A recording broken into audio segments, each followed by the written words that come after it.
তুমি মাটির ঘরে থেকে যদি মাটির প্রদীপ হও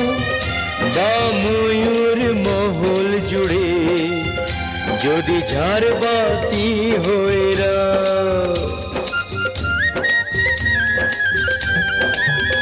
তুমি মাটির ঘরে থেকে যদি মাটির প্রদীপ হও বা ময়ূর মহল জুড়ে যদি ঝাড়বাতি হয়ে রাও,